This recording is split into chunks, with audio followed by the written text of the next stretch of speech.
Hello friends, तो कैसी चल रही यार आपकी क्लास 12 की तैयारी। तो आशा करते हैं आपकी तैयारी बहुत मस्त चल रही होगी। तो देख सकते हो यार, आज हम देखने वाले क्लास 12 केमिस्ट्री का जो चैप्टर 3 हमारे पास रासायनिक बलगत की, इस चैप्टर के सारे मोस्ट इंपॉर्टेंट क्वेश्चन, ठीक है। जितने क्वेश्चन आपके एग्जाम में पूछे जाते हैं, चाहे वो आपके सॉल्व क्वेश्चन हो, लॉन्ग क्वेश्चन हो, ऑब्जेक्टिव क्वेश्चन हो या न्यूमेरिकल हो, ठीक है, सब कुछ आज के इस वीडियो पे देखेंगे। न्यूमेरिकल जितने भी इस आपके एग्जाम में इस चैप्टर से पूछे जाते हैं, सब कुछ आज की वीडियो पे क्लियर करने वाले, ठीक है। अगर आप इस वीडियो को शुरू से लेकर आखिर तक देखते हो तो यार इस जितने भी क्वेश्चन बताएंगे, इससे बाहर एक भी क्वेश्चन आपका पेपर में नहीं आएगा, ठीक है। लिख के रख लो, बस जितना बताएंगे अगर इतना तैयार कर लेते हो तो इससे बाहर एक भी क्वेश्चन आपका एग्जाम में फंसने वाला नहीं है, क्योंकि जितने भी प्रीवियस ईयर पे क्वेश्चन पूछे गए सबको इसी वीडियो पे हम आपको बताएंगे, ठीक है। जितने न्यूमेरिकल ऑब्जेक्टिव जितने भी पूछे जाते हैं सब कुछ देखेंगे, ठीक है। तो बस यार आपको वीडियो को आखिर तक देखना है। और अगर इसके पहले के वीडियो आपने नहीं देखे चैप्टर 2 और चैप्टर 1 के, तो आपको डिस्क्रिप्शन में प्लेलिस्ट मिल जाएगी क्लास 12 केमिस्ट्री 1 शॉर्ट की, ठीक है, उस पर जाके देख सकते हो। तो चलो शुरू करते हैं चैप्टर 3 रासायनिक बलगत की, और पूरा वीडियो देखना। अगर इतना जितना बताएंगे इतना तैयार कर लेते हो तो इससे बाहर कुछ फंसने वाला नहीं है, ठीक है। और अगर चैनल पर नए हो तो यार सब्सक्राइब भी कर लेना और वीडियो को भी लाइक कर लेना। तो चलो शुरू करते हैं रासायनिक बलगत की चैप्टर के मोस्ट इंपॉर्टेंट क्वेश्चंस को। आप देखो, जो पहला क्वेश्चन इस चैप्टर से बनता है वो तो मोस्ट इंपॉर्टेंट है और एकदम बेसिक सा क्वेश्चन है, ठीक है। क्वेश्चन कहता है अभिक्रिया का वेग या दर क्या होती है, ठीक है। आपसे क्वेश्चन 2 नंबर का बोर्ड एग्जाम में पूछा जाता है, आपको पूरा इसको बताना है क्या होता है और इसका सूत्र भी लिखना होगा, तब जाके 2 नंबर मिलेंगे। इतनी परिभाषा लिख देने से 2 नंबर मिलने वाले नहीं है। कितना लिखना है जिससे एग्जाम में 2 नंबर मिलेंगे, सब कुछ बताएंगे, बस आखिरी तक देखते रहना, ठीक है। तो देखो, आपसे क्वेश्चन पूछा गया अभिक्रिया का दर क्या है। देखो, कोई भी अभिक्रिया या कोई भी रिएक्शन होती तो उसमें आपको पता है क्या होता है, एक अभिकारक होता है जिससे क्या बनता है, उत्पाद बनता है। देखो एग्जांपल दे, जैसे मान लो आपका अमोनिया वाला, ठीक है, मान लो N2 + H2 के मिलने से NH3 बनता है, ठीक है। यहाँ पे 2 का गुणा कर लो, यहाँ पे 3 का गुणा कर लो, रिएक्शन बैलेंस, ठीक है। नाइट्रोजन और हाइड्रोजन के मिलने से क्या बनता है, अमोनिया बनता है। तो ये जो नाइट्रोजन और हाइड्रोजन है ये कहलाएंगे अभिकारक, ये क्या कहलाएंगे, अभिकारक कहलाएंगे। और ये जो अमोनिया NH3 है ये क्या कहलाएगा, उत्पाद कहलाएगा, ठीक है। ध्यान समझो, आपका अभिकारक होता है जिससे उत्पाद का निर्माण होता है। जैसे यहाँ पे N2 और H2 ये क्या अभिकारक है, और इसी अभिकारक से NH3 अमोनिया उत्पाद का निर्माण होता है। तो कोई भी अभिक्रिया हो उसमें एक अभिकारक होता है जो उत्पाद का निर्माण करता है, ठीक है। तो ये बात होती है रिएक्शन की। आप कहा गया अभिक्रिया का वेग या दर। अभिक्रिया का वेग का मतलब है अभिक्रिया किस स्पीड से चल रही है उसको ज्ञात किया जाता है अभिक्रिया के वेग द्वारा। वेग का मतलब ये वो किस स्पीड से चल रही है अभिक्रिया। ये जो रिएक्शन इसकी स्पीड क्या है, इसका वेग क्या है, इसकी दर क्या है, यही अभिक्रिया का वेग होता है। सिंपल भाषा में तो यही है, ठीक है, कि अभिक्रिया का वेग क्या है। आप देखो परिभाषा क्या लिखनी है आपको, वह दर या वह स्पीड जिस पर समय के साथ साथ अभिकारक पदार्थों का सांद्रण परिवर्तित होता है, अभिक्रिया का वेग कहलाता है। आपसे कहा गया वह दर जिस पर समय के साथ साथ अभिकारक पदार्थों की सांद्रण परिवर्तित होता है। सांद्रण परिवर्तित होने का मतलब सांद्रता में परिवर्तन होता है, ठीक है। देखो आपको इतना तो पता है N2 और H2 के मिलने से अमोनिया बनता है, अर्थात N2 H2 अभिकारक है। तो अभिकारक में जब समय के साथ साथ क्या होगा, सांद्रता में परिवर्तन होगा, तब ये दोनों मिलकर इस अमोनिया का निर्माण करेंगे, उत्पाद का निर्माण करेंगे, ठीक है। अभी तो सिंपल हमारे पास नाइट्रोजन और हाइड्रोजन है। जब पहले t = 0 पे, जब समय 0 है तब मान लो ये t = 0 पे ये है। लेकिन जैसे जैसे समय बढ़ेगा, समय के साथ परिवर्तन होगा, तो आपका क्या बन जाएगा, उत्पाद NH3 बन जाएगा, ठीक है। तो समय के साथ जो परिवर्तन होता है अभिकारक की सांद्रता में, वही अभिक्रिया का वेग कहलाता है। देख लो, वह दर या वह स्पीड जिस पर समय के साथ साथ अभिकारक पदार्थों का सांद्रण परिवर्तित होता है, अभिक्रिया का वेग कहलाता है। ये तो आपको समझाने के लिए बता दिया। अभिक्रिया का वेग का मतलब अभिक्रिया की स्पीड क्या है, और स्पीड का मतलब देखो आप कैसे समझोगे। देखो पहले N2 और H2 थे, समय बराबर 0 पे, जब कोई समय नहीं था, केवल हमने नाइट्रोजन और हाइड्रोजन को लिया। आप जब उनकी क्रिया होगी तब आपका कुछ समय बाद आपकी नाइट्रोजन और हाइड्रोजन की सांद्रता में परिवर्तन होगा, जिससे जाकर अमोनिया बनेगा, ठीक है। तो ये बात है अभिक्रिया के वेग की। तो इतना सिंपल सी बात आप समझ गए। अब आपको एग्जाम में कैसे लिखना है, ठीक है, तब नंबर लेने तो पूरा एकदम सिस्टम से लिखोगे तब, ठीक है। पहले यह परिभाषा लिख देना कि वह दर जिस पर समय के साथ साथ अभिकारक पदार्थों का सांद्रण परिवर्तित होता है, अभिक्रिया का वेग कहलाता है। अब आपको फॉर्मूला भी लिखना होगा। देखो फॉर्मूला क्या लिखोगे, लिखोगे यहां से अभिक्रिया का वेग बराबर अभिक्रिया का वेग बराबर, अगर आप इसे 2 टाइप से अभिक्रिया के वेग को लिख सकते हो। अभिक्रिया के वेग को आप 2 टाइप से लिख सकते हो, अभी दोनों टाइप आपको बताएंगे, ठीक है। अभिक्रिया का वेग दो टाइप से लिख सकते हो। आप अभिकारक के पदों में भी लिख सकते हो, उत्पाद के पदों में भी लिख सकते हो। बस ये याद रखना है कि अभिकारक के पदों में लिखोगे तो माइनस चिन्ह लगा के, उत्पाद के पदों में लिखोगे तो प्लस चिन्ह लगा के। देखो बताते हैं, अभिक्रिया का वेग बराबर होता है माइनस का अभिकारक की सांद्रता में परिवर्तन, अभिकारक की सांद्रता में परिवर्तन। सेम इसी टाइप से आपको एग्जाम में लिखना है, ठीक है। अभिकारक की सांद्रता में परिवर्तन बटे परिवर्तन में लगा समय, परिवर्तन में लगा समय, ठीक है। ये आपका हो जाएगा वेग का फॉर्मूला। अभिक्रिया वेग का अगर अभिकारक के पदों में लिखोगे तो माइनस लगेगा, और क्यों लगेगा अभी बताएंगे। सिंपल फॉर्मूला याद रखो, माइनस का अभिकारक की सांद्रता परिवर्तन बटे परिवर्तन में लगा समय। अब इसी टाइप से अगर अभिक्रिया के वेग को उत्पाद के पदों में लिखे तो प्लस का उत्पाद की सांद्रता में परिवर्तन, उत्पाद की सांद्रता में परिवर्तन, ठीक है, उत्पाद की सांद्रता में परिवर्तन, और बटे में क्या हो जाएगा, परिवर्तन में लगा समय। ये इसका सूत्र हो जाएगा, परिवर्तन में लगा समय, ठीक है। दोनों टाइप से आप वेग को ज्ञात कर सकते हो। अगर अभिकारक के पदों में ज्ञात करना चाहो तो ये वाला फॉर्मूला लगा दो, उत्पाद के पदों में ज्ञात करना चाहो तो ये वाला फॉर्मूला लगा दो। अब बात आती है माइनस चिन्ह और प्लस चिन्ह क्यों लगाए। तो देखो, अभिकारक को आपको इंग्लिश में कहते हैं रिएक्टेंट, तो इसे आर से प्रदर्शित करते हैं, और उत्पाद को कहते हैं प्रोडक्ट, तो इसे पी से प्रदर्शित करते हैं, ठीक है। रिएक्टेंट का मतलब अभिकारक, पी फॉर प्रोडक्ट का मतलब उत्पाद। तो ये आपको समझाने के लिए बता रहे हैं, मीनिंग याद रख सकते हो। रिएक्टेंट का मतलब अभिकारक, प्रोडक्ट का मतलब उत्पाद, ठीक है। तो आपका अभिकारक से जो उत्पाद बनता है तो उसमें देखो पहले केवल अभिकारक है आपका, जैसे नाइट्रोजन और हाइड्रोजन वाला एग्जांपल दिया था, तो उसमें नाइट्रोजन हाइड्रोजन है। आप जब ये दोनों मिलेंगे तो उत्पाद का निर्माण करेंगे। तो जब उत्पाद अभी तो है नहीं, जब केवल नाइट्रोजन हाइड्रोजन लिया, तो आप जब ये दोनों मिल रहे हैं तो उससे क्या बन रहा है, अमोनिया बन रहा है। तो क्या हो रहा है, नाइट्रोजन और हाइड्रोजन की मात्रा में कमी आती है और आपका अमोनिया बढ़ जाता है, मतलब अमोनिया बन जाता है। तो इस कारण से अभिकारक जो कम हो रहा है और उत्पाद बढ़ रहा है। देखो, जब N2 + H2 मिला तब अमोनिया बना, ठीक है। तो इन दोनों के मिलने से ये बनाना, तो इसकी सांद्रता में कमी आएगी और इसकी सांद्रता क्या होगी, बढ़ती जाएगी। क्योंकि जब इन दोनों को मिला रहे हो तो ये क्या होगा, बढ़ता जाएगा। जितना ज़्यादा ये मिलाओगे उतना ज़्यादा बढ़ेगा। इस कारण से यहाँ पे प्लस का चिन्ह लगता है और यहाँ पे इस कारण से माइनस का चिन्ह लगता है। तो बस आपको कुछ यार सिंपल केवल इतना लिखना है। आप अगर समझना चाहो तो समझा दिया इतना, आपको नहीं रटना चाहो तो इतना रट भी सकते हो। आपको समझा दिया, वैसे समझ में आ गया होगा कि क्या चीज़ इसमें बता रहे थे, ठीक है। तो बस इतना लिखना था कि वह दर जिस पर समय के साथ साथ अभिकारक पदार्थों का सांद्रण परिवर्तित होता है, अभिक्रिया का वेग कहलाता है। अभिक्रिया का वेग अगर अभिकारक की सांद्रता में लिखना चाहते हो तो माइनस का अभिकारक की सांद्रता में परिवर्तन बटे परिवर्तन में लगा समय, और अगर उत्पाद में लिखना चाहो तो प्लस का उत्पाद की सांद्रता में परिवर्तन बटे परिवर्तन में लगा समय, ठीक है। तो ये इनके फॉर्मूले होते हैं। अगर आप इसे किसी टाइप से प्रदर्शित कर दो, मान लो अभिकारक को हमने बताया आर से प्रदर्शित करते, आर फॉर रिएक्टेंट, रिएक्टेंट का मतलब अभिकारक, तो आप इसे ऐसे लिख सकते हो माइनस का dR/dt, और इसे लिखना चाहो तो प्लस का dP/dt, ठीक है। इस टाइप से आप अगर लिखना चाहो तो लिख सकते हो, यहाँ पे इस टाइप से हो जाएगा, ठीक है। ये फॉर्मूले बनेंगे, बस इतना लिख देते हो तो 2 नंबर पक्के, ठीक है। इतना ही लिखना है और कुछ नहीं करना। देखो, आर का मतलब रिएक्टेंट मतलब अभिकारक, पी का मतलब प्रोडक्ट मतलब उत्पाद, ठीक है। और ये d/dt, dt का क्या है, dt क्या है, dt है समय में परिवर्तन, dr क्या है, अभिकारक की सांद्रता में परिवर्तन, dp क्या है, उत्पाद की सांद्रता में परिवर्तन, dt क्या है, परिवर्तन में लगा समय, ठीक है। तो ये चीज़ है, आपको केवल इतना लिख देते हो तो 2 नंबर आपके पक्के हो जाएंगे, ठीक है। तो पहला क्वेश्चन इस चैप्टर का कंप्लीट होता है, और मोस्ट इंपॉर्टेंट था कि अभिक्रिया का वेग क्या पक्का आएगा, ठीक है। ये क्वेश्चन आपका अभिक्रिया का वेग, और जो इसके बाद दूसरा क्वेश्चन बताएंगे अभिक्रिया का वेग स्थिरांक क्या है। दोनों क्वेश्चन में से एक क्वेश्चन तो आना ही आना है, ठीक है। तो इस क्वेश्चन को नोट कर लो। आप चलते हैं अगले क्वेश्चन की ओर। आप देखो, जो अगला नंबर क्वेश्चन, ये भी बहुत ज़्यादा इंपॉर्टेंट है। देखो क्वेश्चन क्या कह रहा है कि अभिक्रिया का वेग स्थिरांक क्या है, ठीक है। अभिक्रिया का वेग तो समझ गया। अब बात करते हैं कि अभिक्रिया का वेग स्थिरांक, या जिसे इंग्लिश पे रेट कांस्टेंट कहते हैं, ये क्या होता है, ठीक है। तो चलो इसे भी देखते हैं।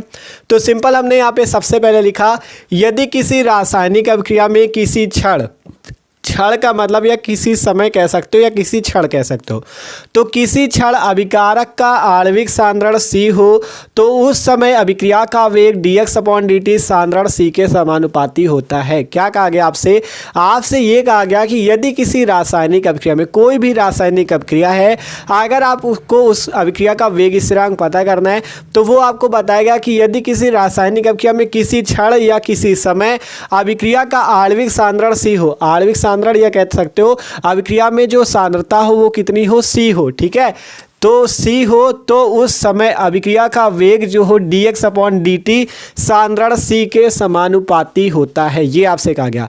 अर्थात ये जो वेग dx/dt है ये किसके समानुपाती होता है, सांद्रता c के समानुपाती होता है। ये बात आपसे कही गई है कि dx/dt जो होगा ये वेग है। ठीक है, dx/dt क्या वेग है और ये समानुपाती का चिन्ह और ये c के समानुपाती होगा। c क्या है, सांद्रता। आपसे कहा गया यदि किसी रासायनिक अभिक्रिया में आपका किसी क्षण अभिक्रिया का वेग dx/dt है और आणविक सांद्रण c है तो dx/dt जो अभिक्रिया का वेग है वो आणविक सांद्रण c के समानुपाती होगा, अर्थात dx/dt समानुपाती c के। ठीक है, और यहाँ से अगर आप फॉर्मूला निकालना चाहो तो निकाल सकते हो dx/dt।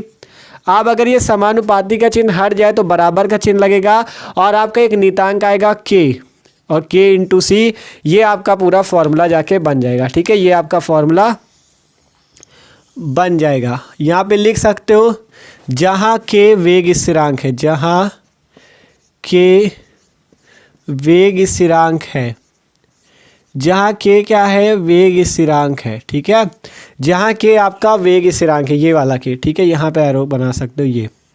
ठीक है, जहाँ के क्या है, वेग स्थिरांक है। तो सिंपल इतना ही करना है। ठीक है, आपसे कहा गया था यदि किसी रासायनिक अभिक्रिया में किसी क्षण या किसी समय अभिकारक का आणविक सांद्रण c हो तो उस समय अभिक्रिया का वेग dx/dt जो है आणविक सांद्रण c के समानुपाती होगा। तो dx/dt समानुपाती c के, समानुपाती का चिन्ह हटेगा तो एक नियतांक आएगा k, तो dx/dt बराबर k इंटू सी, जहाँ k वेग स्थिरांक है। ठीक है, अब अगर आप वेग स्थिरांक की परिभाषा लिखना चाहो तो कैसे लिख सकते हो, देखो यहाँ से एकदम ध्यान से समझना। अगर हम यहाँ पर से लिख दे यदि सांद्रता c बराबर, सांद्रता या सांद्रण c बराबर 1, अगर हम सांद्रण c को 1 मान ले तो यहाँ से फॉर्मूला क्या बन जाएगा, dx/dt बराबर k।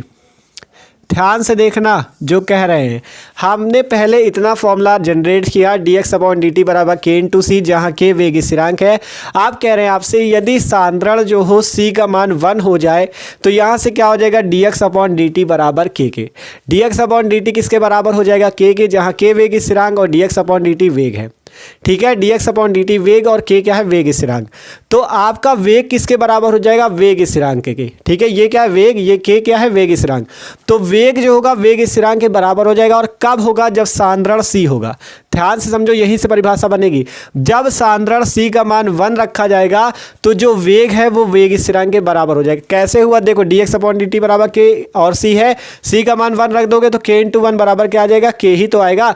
तो यहाँ से परिभाषा क्या बनेगी, यदि अतः स्थिर ताप पर, जब ताप स्थिर होगा तो अभिकारक पदार्थ की इकाई सांद्रण, इकाई सांद्रण का मतलब जब सांद्रण c का मान 1 हो, इकाई का मतलब 1, इकाई का क्या मतलब 1, जब सांद्रण c का मान क्या हो, इकाई हो अर्थात 1 हो, पर होने वाले अभिक्रिया के वेग dx/dt को उस अभिक्रिया का वेग स्थिरांक k कहते हैं, या dx/dt जो अभिक्रिया का वेग है वो वेग स्थिरांक के बराबर होता है। यहाँ पे आप ये भी लिख सकते हो कि अभिक्रिया का जो ये अभिक्रिया के वेग स्थिरांक के बराबर होता है, या अभिक्रिया के वेग को उस अभिक्रिया का वेग स्थिरांक कहते हैं। बस ये चीज़ यहाँ से आप अपने हिसाब से बना लेना। देखो क्या, dx/dt बराबर k इंटू सी आया, यदि सांद्रता c का मान हम 1 रख दें तो dx/dt बराबर k हो जाएगा। तो आप यहाँ से लिख देना कि यदि सांद्रण 1 हो या एकांक हो या इकाई हो तो अभिक्रिया का वेग dx/dt ही अभिक्रिया का वेग स्थिरांक k कहलाता है, या अभिक्रिया का वेग वेग स्थिरांक के बराबर होता है। बराबर का चिन्ह तो बराबर होता है भी लिख सकते हो। बस इतना ही करना है, 2 नंबर पक्के। ठीक है, देख सकते हो इतना करना था। पहले यदि किसी रासायनिक अभिक्रिया में किसी क्षण अभिक्रिया का अभिकारक का आणविक सांद्रण c हो तो उस समय अभिक्रिया का वेग dx/dt सांद्रण c के समानुपाती होता है। तो dx/dt समानुपाती c, फिर dx/dt बराबर k इंटू सी, फिर इसके नीचे लिख देना जहाँ k वेग स्थिरांक है, और फिर लिखना यदि सांद्रण c बराबर 1 तो dx/dt बराबर k। यहाँ से आपको परिभाषा बता देनी है, अतः स्थिर ताप पर अभिकारक पदार्थ के इकाई सांद्रण, इकाई का मतलब एक सांद्रण पर होने वाले अभिक्रिया के वेग dx/dt को उस अभिक्रिया का वेग स्थिरांक कहते हैं, क्योंकि दोनों बराबर हो जाते हैं इसलिए आपका अभिक्रिया के वेग को ही वेग स्थिरांक कहते हैं। तो ये परिभाषा बनेगी, बस इतना कर देते हो, 2 नंबर पक्के। तो समझ में आया। आप चलते अगले क्वेश्चन की ओर, तो नोट कर लो इसे। आप देखो जो अगला क्वेश्चन ये भी बहुत ज़्यादा इंपॉर्टेंट है। ठीक है, क्वेश्चन कह रहा है तापीय गुणांक क्या है, अभिक्रिया के वेग से इसका संबंध बताइए। 2 नंबर का क्वेश्चन है और मोस्ट इंपॉर्टेंट है, 2-3 बार प्रीवियस ईयर पे ये पूछा जा चुका है। ठीक है, तो एकदम मस्त तरीके से आपको तैयार भी करना है। तो देखो बात करें तापीय गुणांक क्या होता है और अभिक्रिया के वेग से किस प्रकार संबंधित है। तो यहाँ पे लिखा गया तापीय गुणांक 10 डिग्री सेंटीग्रेड अंतर के 2 भिन्न तापों पर वेग स्थिरांकों के अनुपात के बराबर होता है। ठीक है, तापीय गुणांक जो है 10 डिग्री सेंटीग्रेड अंतर के 2 भिन्न तापों पर आपके जो वेग स्थिरांकों के अनुपात के बराबर होता है। आप मतलब ये समझ रहे हो कि 10 डिग्री सेंटीग्रेड अंतर ये क्या है। देखो 10 डिग्री सेंटीग्रेड अंतर का मतलब मान लो पहला ताप जो है T है, तो दूसरा ताप क्या हो जाएगा 10 डिग्री सेंटीग्रेड का अंतर, तो 10 डिग्री सेंटीग्रेड उस पर जोड़ देंगे। ठीक है, अगर पहला तापमान T है तो दूसरा तापमान क्या हो गया उसके 10 डिग्री सेंटीग्रेड अंतर से, तो T + 10 डिग्री सेंटीग्रेड। अगर एग्जाम्पल के तौर पर T का मान 10 हो तो इसका मान क्या हो जाएगा 10 + 10, 10 का अंतर आएगा और 20 डिग्री सेंटीग्रेड इसका तापमान और इस पहले वाले का 10 डिग्री सेंटीग्रेड। और वेग स्थिरांक के अनुपात के बराबर, तो देखो वेग स्थिरांक का तापीय गुणांक का फॉर्मूला होगा पहला T + 10 डिग्री सेंटीग्रेड पर वेग स्थिरांक का मान, क्योंकि वेग स्थिरांक के अनुपात के बराबर कहा ना, तो T + 10 डिग्री सेंटीग्रेड पर वेग स्थिरांक का मान और बटे में T डिग्री सेंटीग्रेड पर वेग स्थिरांक का मान। तो बस सिंपल ये है। ठीक है, यही है तापीय गुणांक, 2 नंबर पक्के, बस इतना आपको फॉर्मूला लिख देना है। ठीक है, तो सिंपल समझ गए कि तापीय गुणांक 10 डिग्री सेंटीग्रेड अंतर के 2 भिन्न तापों पर वेग स्थिरांकों के अनुपात के बराबर होता है। वेग स्थिरांक का तापीय गुणांक बराबर T + 10 डिग्री सेंटीग्रेड पर वेग स्थिरांक का मान बटे में T डिग्री सेंटीग्रेड पर वेग स्थिरांक का मान। ठीक है, तो इस क्वेश्चन को भी नोट कर लो। अब चलते हैं आगे के क्वेश्चन पर। तो आप देखते अगला नंबर क्वेश्चन जो कि बोर्ड एग्जाम में हर साल पूछा जाता है। ठीक है, क्वेश्चन क्या कहता है, क्वेश्चन कहता है अभिक्रिया की कोटि और आणविकता को समझाइए। ठीक है, ये तो मोस्ट इंपॉर्टेंट क्वेश्चन है, हर साल पूछा जाता है कि अभिक्रिया की आणविकता और कोटि क्या होती है। ठीक है, तो दोनों को समझेंगे एकदम आसानी से। देखो बात करें सबसे पहले कोटि क्या होती है, फिर बात करेंगे आणविकता। एग्जाम्पल सहित आपको बोर्ड एग्जाम में समझाना होगा, तभी जाके आपको नंबर मिलेंगे। ठीक है, 3 नंबर पे क्वेश्चन पूछा जाता है और मोस्ट इंपॉर्टेंट है। तो देखो बात करें सबसे पहले कोटि क्या है अभिक्रिया की, तो देखो यहाँ पे लिखा गया किसी रासायनिक अभिक्रिया में भाग लेने वाले पदार्थों के अणुओं की वह संख्या जिनका सांद्रण अभिक्रिया की प्रगति में परिवर्तित होता है अभिक्रिया की कोटि कहलाती है। ठीक है, और दोनों को आपको अच्छे से समझना है, दोनों एक ही जैसे लेकिन अंतर है कुछ इसमें। ठीक है, पहले कहा गया किसी रासायनिक अभिक्रिया में भाग लेने वाले पदार्थों के अणुओं की वह संख्या जिनका सांद्रण अभिक्रिया की प्रगति में परिवर्तित होता है अभिक्रिया की कोटि कहलाती है। जिनका सांद्रण अभिक्रिया की प्रगति में परिवर्तित होता है वह आपकी अभिक्रिया की कोटि कहलाती है। और आणविकता क्या, अभी उदाहरण से समझेंगे, टेंशन ना लो। आणविकता होती किसी रासायनिक अभिक्रिया में भाग लेने वाले अभिकारक अणुओं की न्यूनतम संख्या को आणविकता कहते हैं। देखो कोई भी अभिक्रिया है, एग्जाम्पल से समझो, मान लो ये एक अभिक्रिया है। ठीक है, ये एक अभिक्रिया है जिसमें C12H22O11, इसका नाम होता है सुक्रोज या शर्करा कह सकते हो, सुक्रोज कह सकते हो। जब ये जल से क्रिया करता है तो एक अणु ग्लूकोज का बनाता है और एक अणु फ्रक्टोज का बनाता है। ठीक है, ये अभिक्रिया होती है और इसका नाम क्या है सुक्रोज, सुक्रोज कहो या शर्करा कहो। ठीक है, जब सुक्रोज जल से क्रिया करता है तो ग्लूकोज और फ्रक्टोज को बनाता है। ठीक है, तो आपसे बात है कि अभिक्रिया में भाग लेने वाले अभिकारक अणुओं की संख्या आपका क्या कहलाती है, आणविकता कहलाती है। देखो अभिकारक कौन सा है, इधर वाले पद अभिकारक, इधर वाले पद उत्पाद। तो अभिकारक की संख्या कितनी है, एक अभिकारक है सुक्रोज, दूसरा अभिकारक जल। तो कितने अभिकारक है बताओ, 2 अभिकारक, पहला अभिकारक दूसरा अभिकारक, 2 अभिकारक है तो इसकी आणविकता भी 2 होगी। जितने अभिकारक होंगे उतनी आणविकता। 3 अभिकारक, 10 अभिकारक, जितने भी अभिकारक वही उसकी आणविकता। 2 अभिकारक है तो आणविकता 2, आणविकता 2। ठीक है, मतलब जितने अभिकारक होंगे उतनी आणविकता होगी। ठीक है, 2 अभिकारक तो आणविकता 2, 3 अभिकारक तो आणविकता 3, 1 अभिकारक तो आणविकता 1। ठीक है, आणविकता समझ गए कि अभिकारक अणुओं की संख्या को आणविकता कहते हैं। आप लेकिन ये जो अभिक्रिया की कोटि है ये आपका अभिकारक अणुओं की संख्या पर निर्भर नहीं करती कि मान लो 2 अभिकारक अणु है तो इसकी कोटि भी 2 हो जाएगी, ये नहीं है सिस्टम। आपका कहा गया जिसमें अभिकारक अणु की सांद्रता में परिवर्तन होगा अभिक्रिया में, उसी की केवल उसी को हम गिनेंगे कोटि के लिए। देखो क्या कहा गया, किसी रासायनिक अभिक्रिया में भाग लेने वाले पदार्थों के अणुओं की वह संख्या जिनका सांद्रण अभिक्रिया की प्रगति में परिवर्तित होता है, जिनकी जो सांद्रता है वो अभिक्रिया में भाग लेती है, वही आपका कोटि में गिना जाएगा। देखो जैसे आपका पहला वाला एग्जाम्पल CH3COO NaOH से क्रिया करके CH3COO और C2H5OH बनाता है। ठीक है, ये आपकी एक अभिक्रिया है। तो इसमें ये दो अभिकारक मिलके क्या बना रहे हैं, ये दो उत्पाद बना रहे हैं। तो इसमें क्या है, दोनों अभिकारक का समान भाग इस अभिक्रिया में लग रहा है, दोनों की सांद्रताएं समान लग रही हैं, जिससे ये दोनों उत्पाद बनते हैं। तो इसकी अगर कोटि निकाली जाए तो कोटि का फॉर्मूला इस टाइप से होगा, वेग बराबर होता है K। आप देखो ये है तो इसकी कोटि आपको लिखनी है CH3COO C2H5 की पावर, देखो इसकी पावर में कुछ नहीं है ना, तो यहाँ पे 1 लगा देना है। इसी टाइप से NaOH की पावर में 1, ये होता है आपका। ठीक है, इस टाइप से देख सकते हो। आपको देखो कोटि निकालने का एक फॉर्मूला बता दे कि कोटि कैसे निकाल सकते हो। कोटि का फॉर्मूला होता है, ठीक है, यहीं पे सीख लो, किसी भी आपके की कोटि एग्जाम में पूछी जाए तो आप बता देना। सिंपल, वेग बराबर होता है K A की पावर X B की पावर Y, ये फॉर्मूला होता है कोटि का, और इसे वेग समीकरण भी कहते हैं। अगर आपसे वेग समीकरण पूछा जाए तो ये लिख देना, वेग बराबर K A की पावर X B की पावर Y, जहाँ A और B क्या अभिकारक की सांद्रताएं हैं और X और Y क्या है। अगर X और Y को आप जोड़ देते हो तो यही अभिक्रिया की कोटि हो जाएगी। X और Y को जोड़ने से जो आपका आंसर आएगा वही आपकी अभिक्रिया की कोटि होगी। ध्यान समझो एक एक बात को, यार टेंशन ना लो, जल्दी कुछ नहीं है। ठीक है, ऐसा आराम समझो। देखो कोटि निकालने के लिए फॉर्मूला क्या है, वेग बराबर K A की पावर X B की पावर Y, और इसे वेग समीकरण भी कहते हैं। और यहाँ पे A और B क्या है, A और B क्या है, A और B अभिकारक की सांद्रता है, K क्या है, वेग स्थिरांक है, X और Y को अगर जोड़ देते हो तो वही कोटि होगी। ठीक है, तो सिंपल जैसे A की पावर X B की पावर Y है, तो यहाँ पे क्या है CH3COOH, तो जैसे यहाँ पे A है तो यहाँ पे हमने रख दिया CH3COOH।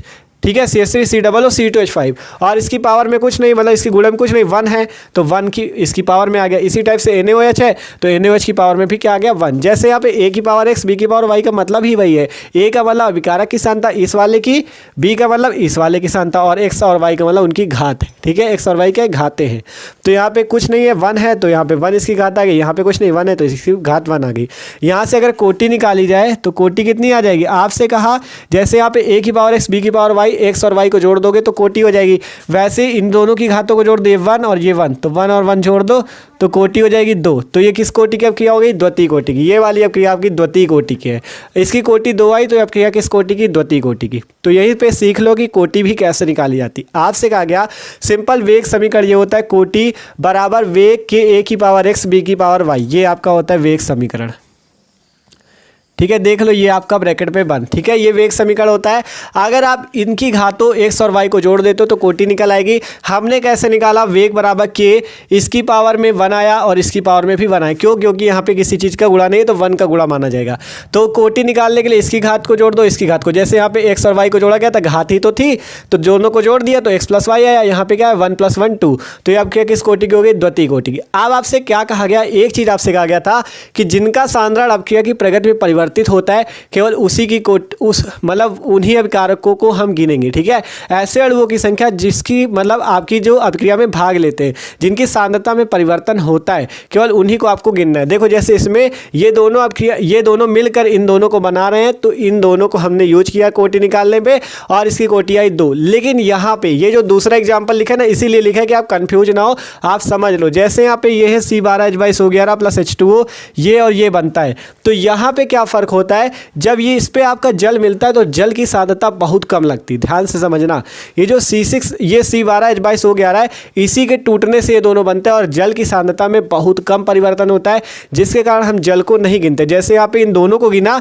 लेकिन यहाँ पे हम जल को नहीं गिनेंगे, क्योंकि जिसकी सांद्रता में परिवर्तन नहीं होगा अभिक्रिया में, उसको आपको नहीं गिनना। तो यहाँ पे जल को हम नहीं गिनेंगे, और इसका जो वेग समीकरण आएगा ये आ जाएगा वेग बराबर K, और केवल इसकी पावर में 1 आएगा, C12H22O की पावर 1, और यहीं पे ये आपका आएगा, और यहाँ से कोटि कितनी आ जाएगी, केवल 1।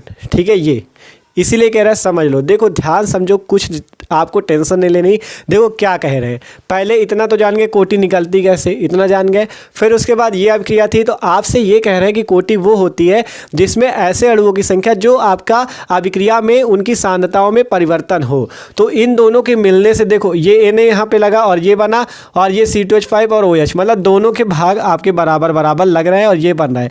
लेकिन यहाँ पे क्या है, जल की सांद्रता में बहुत कम परिवर्तन होता है। सिंपल ये समझो, जल की सांद्रता में बहुत कम परिवर्तन आता है। इस कारण से इसमें क्या होती है आपकी, केवल इसको हम गिनते हैं और इसको नहीं गिनते। जिसकी सांद्रता में परिवर्तन नहीं आएगा ऐसे अणु को आपको नहीं गिनना, बस ये चीज़ कोटि कहती है। देखो पढ़ो, किसी रासायनिक अभिक्रिया में भाग लेने वाले पदार्थों के अणुओं की वह संख्या, केवल उस संख्या को आपको गिनना है जिनका सांद्रण अभिक्रिया की प्रगति में परिवर्तित होता है, और जिनका नहीं होता सांद्रण उनको आपको नहीं गिनना। यहाँ पे जल का सांद्रण नहीं हुआ तो हमने नहीं गिना और इसकी कोटि आ गई 1। तो ये चीज़ आपको केवल हम कोटि निकालना बता रहे हैं। एग्जाम में कितना लिखना है, कुछ नहीं करना, बस आपको कोटि की परिभाषा लिखनी है और एक एग्जाम्पल जो आसान लगे वो लिख देना और उसकी कोटि निकाल के दिखा देना। जैसे ऊपर वाला आसान लग रहा होगा ना, ये वाला, तो आपको सिंपल ये रिएक्शन लिख देनी है, वेग का ये फॉर्मूला लगाना, इसकी पावर 1 इसकी पावर 1, कोटि बराबर 1 + 1 2, बस इतना कर दो आपके नंबर पक्के। फिर यहाँ पे आणविकता, किसी रासायनिक अभिक्रिया में भाग लेने वाले अभिकारक अणुओं की न्यूनतम संख्या को आणविकता कहते हैं। ये वाली अभिक्रिया देना, और आणविकता 2 अभिकारक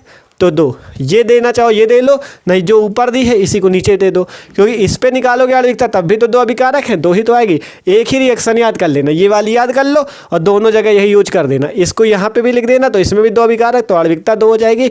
यहाँ पे कोटि निकाला तो कोटि भी 2 आ गई। ये आपको समझाने के लिए केवल बताया, क्योंकि अभी जो इसके अगले वाला क्वेश्चन पढ़ेंगे वो है आभासी एका अणुक अभिक्रिया, जिसमें हम आपको यही वाला एग्जाम्पल देंगे, क्योंकि वो अभिक्रिया भी हर साल पूछी जाती है। ठीक है, 3 नंबर पर वो भी क्वेश्चन पूछा जाता है कि आभासी एका अणुक अभिक्रिया क्या है, और उस पर आपको यही एग्जाम्पल देना है। उसमें आणविकता तो 2 होगी क्योंकि 2 अभिकारक है, लेकिन कोटि क्या आएगी 1। तो ऐसी अभिक्रिया आभासी एका अणुक अभिक्रिया कहलाती है। अभी समझा रहे हैं आपको, ठीक है, तो टेंशन नहीं लेना, केवल आपको, ठीक है, यहाँ पे देखो इरेज कर देना जिससे थोड़ा आपको दिक्कत ना हो। केवल इतना लिखना, ठीक है, इतना लिखना तो आपको आसानी से समझ में आएगा। केवल कोटि की परिभाषा ये एग्जाम्पल दो, आणविकता की परिभाषा ये एग्जाम्पल दो। आणविकता होती है अभिकारक अणुओं की संख्या, और कोटि क्या होती है, जो अभिकारक सांद्रता, मतलब जो अभिकारक की सांद्रता अभिक्रिया में परिवर्तित होती हो, केवल उसी को गिनना है। यहाँ पे दोनों परिवर्तित हो रही तो दोनों गिना और कोटि निकल आई, दोनों की घातों को जोड़ा 1 + 1 2। तो समझ में आया आणविकता और कोटि क्या। 3 नंबर का क्वेश्चन था तो मोस्ट इंपॉर्टेंट था। आप चलते अगले क्वेश्चन की ओर, आभासी एका अणुक अभिक्रिया क्या होती है, ठीक है, तो वो भी मोस्ट इंपॉर्टेंट है। आप देखो जो अगला नंबर क्वेश्चन, ये आपको जो बता रहे थे कि आभासी एका अणुक अभिक्रिया क्या होती है, 3 नंबर का क्वेश्चन पूछा था और मोस्ट इंपॉर्टेंट। देखो आभासी एका अणुक अभिक्रिया को उदाहरण द्वारा समझाइए, क्या होती है आभासी एका अणुक अभिक्रिया, ठीक है। तो देखो आपको वही चीज़ लिखा, आपको जो रिएक्शन समझाई थी वही चीज़ है कि वह अभिक्रिया जिसकी कोटि 1 हो किंतु आणविकता 1 ना हो, आभासी एका अणुक अभिक्रिया कहलाती है। मतलब जिसकी कोटि तो 1 हो लेकिन आणविकता 1 ना हो, उसकी आणविकता ज़्यादा हो, तो ऐसी अभिक्रिया आभासी एका अणुक अभिक्रिया कहलाती है। देखो उदाहरण है आपका वही वाला, सुक्रोज ने जल से क्रिया की, ग्लूकोज और फ्रक्टोज बनाया। इसमें क्या होता है, आपका केवल ग्लूकोज की सांद्रता में परिवर्तन होता है, जल की सांद्रता में परिवर्तन नहीं होता, जिस कारण से हम कोटि निकालने में वेग बराबर के केवल इसकी पावर में 1 रखते हैं और इसकी जो घात आएगी वही कोटि हो जाती है, और आणविकता कितनी हो जाती है 2। तो यहाँ पे 2 अणु हैं, एक ये, तो अभिकारक अणु की संख्या आणविकता अभी समझाया था, आणविकता 2 हो जाएगी और कोटि क्या हो जाएगी 1। तो आप यहाँ से नीचे लिख लेना, अतः क्या लिखोगे, अतः इस अभिक्रिया में आणविकता 2 तथा कोटि 1 है, अतः यह आपकी आभासी एका अणुक अभिक्रिया है, ठीक है। तो इस टाइप से आपको सिंपल लिख देना है, पहले आपको परिभाषा देनी है, उदाहरण देना है, 3 नंबर लेने हैं, तो सिंपल आपको क्या लिख देना, आप लिख देना चूंकि इस अभिक्रिया में आणविकता 2 तथा कोटि 1 है, अतः यह अभिक्रिया आभासी एका अणुक अभिक्रिया है, ठीक है। तो समझ में आ गया आभासी एका अणुक अभिक्रिया क्या, अभी पूरा आपको पीछे समझाई दिया था जब कोटि बता रहे थे, ठीक है। तो ये समझ में आ गया होगा क्वेश्चन। आप चलते अगले नंबर क्वेश्चन की ओर, ठीक है, तो इसको नोट कर लो। आप देखो जो अगला नंबर क्वेश्चन, ये भी बहुत ज़्यादा इंपॉर्टेंट है, ठीक है, 3 नंबर वाला ही क्वेश्चन है ये भी। क्वेश्चन कहता है शून्य कोटि की अभिक्रिया से आप क्या समझते हैं, उदाहरण द्वारा समझाइए, इसके वेग स्थिरांक का उदाहरण द्वारा समझाइए तथा इसके वेग स्थिरांक का व्यंजक लिखें। अब यहाँ पे एक पढ़ा लेना तथा, ठीक है। क्वेश्चन है शून्य कोटि की अभिक्रिया से आप क्या समझते हैं, उदाहरण द्वारा पहले आपको इसे समझाना है, फिर तथा इसके वेग स्थिरांक का आपको व्यंजक लिखना है, तब जाके 3 नंबर मिलेंगे। पहले बताओ शून्य कोटि की अभिक्रिया क्या है, फिर उदाहरण दो इसका, फिर आप इसका क्या करो वेग स्थिरांक का व्यंजक दो, तब 3 नंबर मिलेंगे, ठीक है। तो देखो देखते हैं इसे। सबसे पहले बात आती है शून्य कोटि की अभिक्रिया क्या होती है। शून्य कोटि अभिक्रिया का मतलब ही नाम से पता चलता है जिसकी कोटि शून्य हो, ऐसी अभिक्रिया शून्य कोटि की अभिक्रिया कहलाती है। जिसकी कोटि शून्य हो ऐसी अभिक्रिया शून्य कोटि की अभिक्रिया कहलाती है। और कोटि निकाली कैसे आती है? कोटि का सूत्र अभी आपको बताया था। कोटि निकालने के लिए आपको वेग का जो फॉर्मूला होता है, वेग बराबर के ए की पावर एक्स बी की पावर वाई होता है। ठीक है, के ए की पावर एक्स बी की पावर वाई होता है। और कोटि निकालते कैसे? इस एक्स और वाई को जोड़ देते हैं। तो एक्स और वाई को जोड़ने पे आपकी कोटि निकलती है। तो कोटि है यहाँ पे शून्य कोटि अभिक्रिया। तो शून्य कोटि अभिक्रिया में इसका मतलब क्या आएगा? एक्स प्लस वाई का योग जो आएगा 0 आएगा। ठीक है, अब ध्यान समझो, अगर यहाँ पर से एक्स और वाई के जोड़ने से कोटि निकलती है, अभी आपको जैसे बताया था, तो आपको शून्य कोटि अभिक्रिया में कोटि शून्य लानी, तो एक्स प्लस वाई का जो जोड़ आएगा वो क्या आएगा? 0 आएगा। तो ये कैसे हो सकता है? जब आपका अभिकारक पर ये कोटि निर्भर ना करे। ध्यान से समझो, आपका वेग जो कोटि निकालने का सूत्र होता है ये होता है वेग बराबर के ए की पावर एक्स बी की पावर वाई। आप यहाँ पे एक्स और वाई को जोड़ते हैं तब कोटि निकलती है। शून्य कोटि अभिक्रिया का मतलब कोटि शून्य होनी चाहिए। तो एक्स प्लस वाई को जोड़ने से कोटि निकलती, तो ये शून्य के बराबर ही तो होगी, अर्थात एक्स और वाई की वैल्यू 0 होगी। ठीक है, एक्स और वाई की वैल्यू 0 होगी। अभी आपको उदाहरण से समझाएंगे। तो यहाँ से शून्य कोटि अभिक्रिया का मतलब है वह अभिक्रिया जिसका वेग अभिकारक के सांद्रण पर निर्भर नहीं करता, शून्य कोटि अभिक्रिया कहलाती है। मान लो अभिकारक ए है और उससे बी प्लस सी उत्पाद बनता है, तो यहाँ से वेग बराबर क्या हो जाएगा? के ए की पावर 0। ए की पावर 0 जैसे यहाँ पे बताया, देखो अगर आपका कोटि एक्स प्लस वाई, यही तो होती कोटि बराबर एक्स प्लस वाई आता है। ठीक है, अब आपको शून्य कोटि अभिक्रिया पे कोटि 0 लानी है, तो मतलब एक्स की पावर भी 0 होगी, यहाँ एक्स की जगह, और वाई की जगह भी 0 होगा, यही तो होगा। तो इसीलिए वेग बराबर क्या आया? के ए की पावर 0। ठीक है, तो ये होती है शून्य कोटि अभिक्रिया। बस इतना ही करना, कुछ नहीं करना। ठीक है, इतना ही आपको लिख देना है। क्या परिभाषा? कि वह अभिक्रिया जिसका वेग अभिकारक के सांद्रण पर निर्भर नहीं करता, शून्य कोटि अभिक्रिया कहलाती है। ये आपको दिखा देना, जैसे ए अभिकारक से बी प्लस सी उत्पाद बनता है, तो वेग बराबर के ए की पावर 0, अर्थात ए की पावर 0, अर्थात ए की पावर 0 का मान 1 हो जाएगा, अर्थात अभिकारक पर निर्भर ही नहीं करेगी, अभिकारक के सांद्रण पर निर्भर नहीं करेगी। ठीक है, उदाहरण दे देना, H2 प्लस Cl2 सूर्य के प्रकाश की उपस्थिति में बन जाएगा 2HCl। अब एक बात आपके मन में आ सकती है कि H2 पे किसका गुणा है? 1 का। Cl2 पे भी 1 का गुणा, कुछ नहीं तो 1 ही का गुणा तो माना जाएगा। तो इसकी पावर में 1 और 1 रख के आपको द्वितीय कोटि की अभिक्रिया क्यों नहीं कर दिया गया? क्योंकि यहाँ पे 0 की जगह आपको क्या करना चाहिए? 1 करना चाहिए। आपके मन में ऐसा आ रहा होगा। ठीक है, यहाँ पे 1 है, यहाँ पे 1 है, तो 1 और 1 रखना चाहिए कि नहीं? आपके मन में ऐसा आ रहा है, लेकिन ऐसा नहीं होता। क्यों नहीं होता? क्योंकि एक चीज़ आपको बताए, देखो एक चीज़ बताए, इतना बताओ, ये हाइड्रोजन क्या है और क्लोरीन क्या है? हाइड्रोजन और क्लोरीन दोनों हैं गैसें। जहाँ पे गैसें कोई आ जाए तो उसकी कोटि निकालने के लिए आपको उसकी घात 0 रखनी है। ये चीज़ याद कर लो एकदम। ये वाला आपका एग्जाम में भी 2-3 बार पूछा गया है। ये आपको मान लो रिएक्शन दे दी, आपसे पूछेगा अभिक्रिया की कोटि बताओ, तो आप कंफ्यूज हो जाओगे, कुछ नहीं करोगे, इसकी पावर 1 इसकी पावर 1 रख के 1 करके 2 कोटि ले आओगे। ठीक है, तो गलत हो जाएगा। तो ये क्वेश्चन पूछ रहा था, इसलिए समझ लो कोटि यहाँ से आएगी 0। क्यों आएगी? क्योंकि हाइड्रोजन और क्लोरीन दोनों गैसें हैं।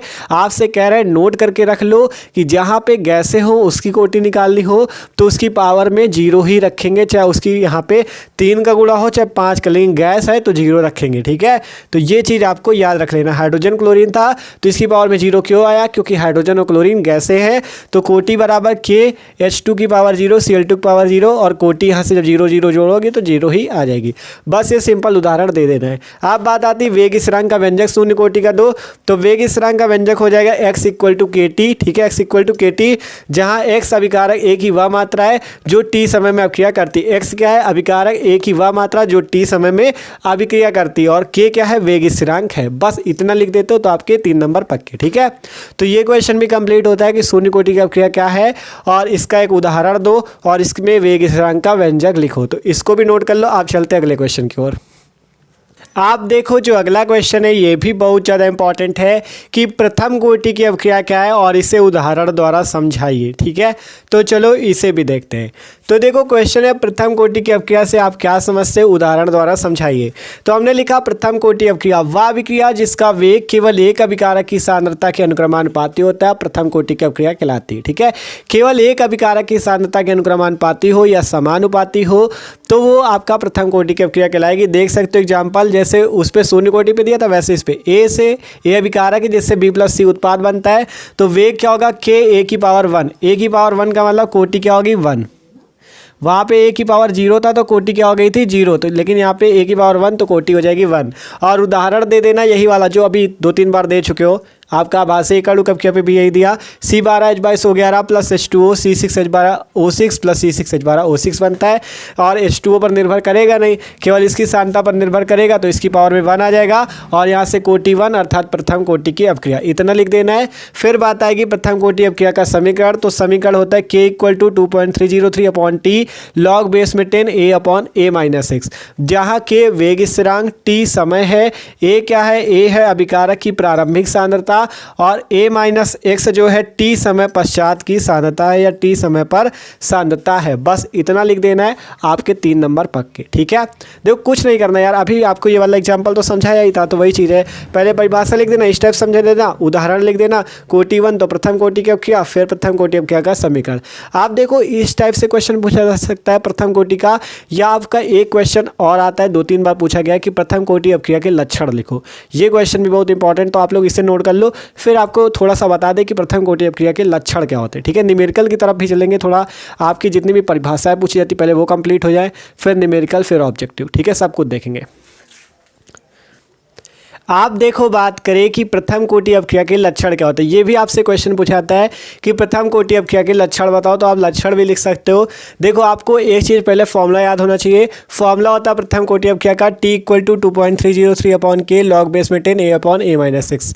चाहे K नीचे कर दो या T नीचे कर दो, कोई फ़र्क नहीं पड़ता, यहाँ T कर दो यहाँ K कर दो तब भी कोई फ़र्क नहीं पड़ेगा, और या T ऊपर कर दो K नीचे कर दो तब भी कोई फ़र्क नहीं पड़ेगा। ठीक है, तो टेंशन ना लेना, यहाँ पे T कर दो यहाँ पे K कर दो। ठीक है, अब लक्षण देखो, पहला लक्षण है इस अपक्रिया के लिए log A-x, ठीक है, log A-x और T के मध्य ग्राफ खींचने पर एक सरल रेखा प्राप्त होती है जिसका ढाल -K/2.303 है।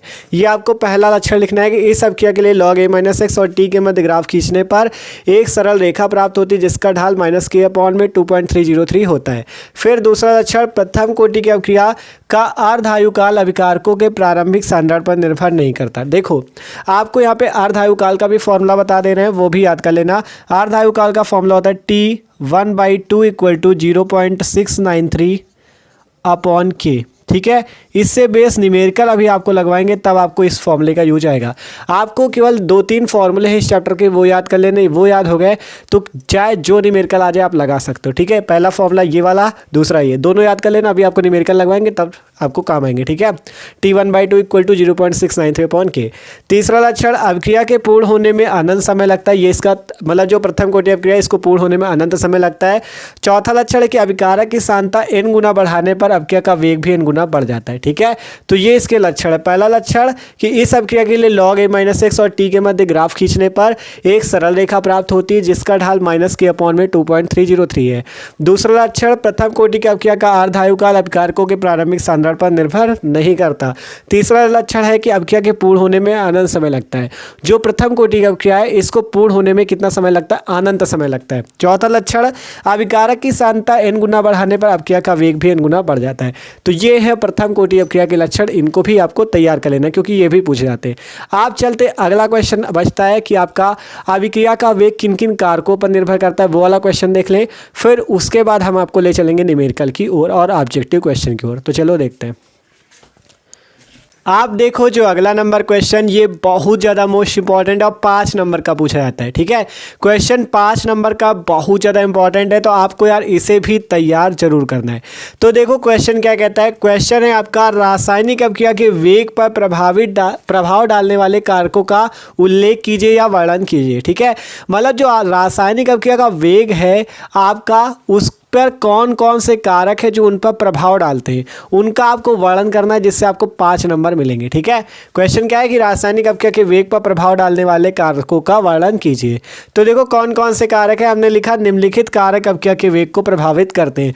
पहला है सांद्रण, ताप, दाब, उत्प्रेरक का प्रभाव, अभिकारकों के पृष्ठ क्षेत्रफल का प्रभाव। ठीक है, तो ये जो है ये आपके अभिक्रिया के वेग को प्रभावित करते हैं। प्रभावित करने का मतलब कि अगर इनकी उपस्थिति देते हो तो आप इससे अपक्रिया का वेग को कम या ज़्यादा भी कर सकते हो। ठीक है, तो देखो पहला नंबर है आपका सांद्रण। सांद्रण का मतलब सांद्रता, अभिकारक की सांद्रता पर अभिकारक की सांद्रता से क्या प्रभाव पड़ेगा वेग पर, ठीक है। अगर सांद्रता को बढ़ाया या घटाया जाए तो उससे वेग पर क्या प्रभाव पड़ेगा, तो वो है इस पर प्रभाव डालेगा, ठीक है।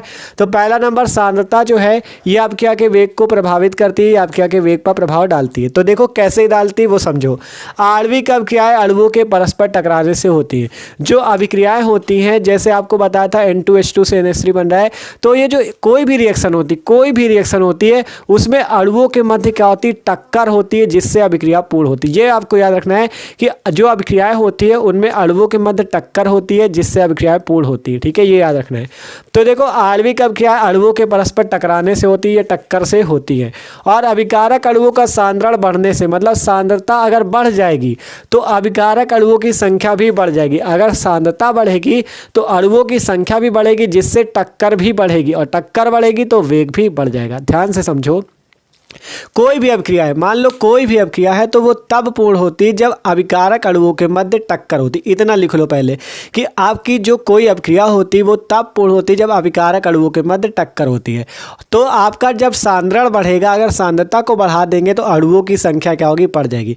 मान लो ज़्यादा सांद्रता का आप ले लें हम, तो उससे क्या होगी, अणुओं की संख्या भी बढ़ेगी। जब अणु ज़्यादा हो जाएंगे तो अब टक्करें भी ज़्यादा होंगी। थोड़े से अणु थे तो वो कम टक्कर कर रहे थे, अब सांद्रता बढ़ाया तो आपके अणु ज़्यादा तो टक्करे ज़्यादा तो आपकी अभिक्रिया तीव्र गति से होगी और उसका वेग बढ़ जाएगा। तो ये सांद्रता का प्रभाव कि सांद्रण बढ़ने से वेग बढ़ जाता है, ठीक है। तो आणविक अभिक्रिया अणुओं के परस्पर टकराने से होती है। अभिकारक अणुओं का सांद्रण बढ़ने से, अगर सांद्रता को बढ़ाते हो तो अभिकारक अणुओं की संख्या बढ़ती है, अर्थात टक्करें भी बढ़ जाती हैं और जिससे वेग बढ़ जाता है। तो सांद्रता देख सकते हो कैसे प्रभाव डालती है वेग पर। सांद्रता बढ़ा दोगे तो वेग बढ़ जाएगा, ठीक है।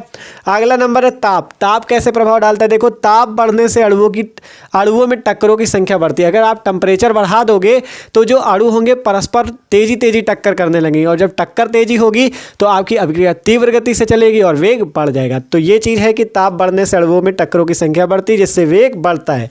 फिर आता है दाब। दाब बढ़ने से अभिकारक अणु निकट आ जाते हैं। अगर दाब बढ़ाओगे तो जो अणु है वो निकट आ जाएंगे, और निकट आ जाएंगे तो वो ऐसे भी टकराने लगेंगे आपस में।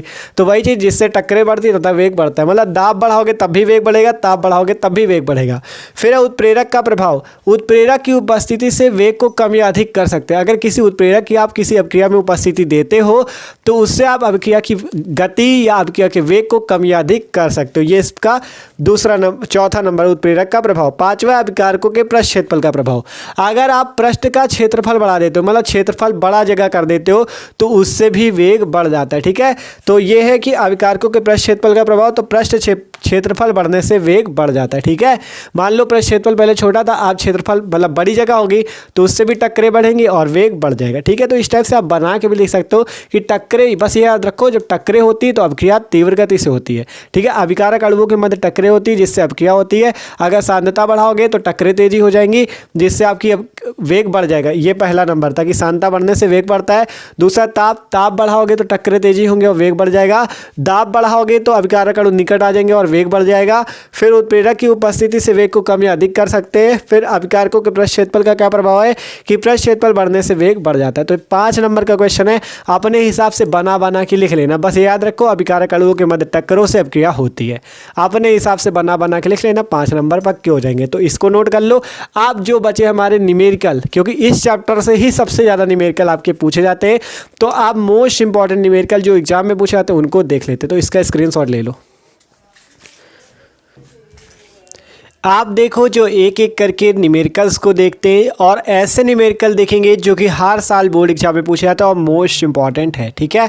तो इन न्यूमेरिकल्स को आपको तैयार भी जरूर करना है। तो देखो पहला न्यूमेरिकल हमारे पास है, प्रथम कोटि की एक अभिक्रिया में 50 सेकंड में पदार्थ की सांद्रता प्रारंभिक सांद्रता की आधी रह जाती है, इसके वेग स्थिरांक की गणना कीजिए। मोस्ट इंपॉर्टेंट न्यूमेरिकल है और है एकदम आसान।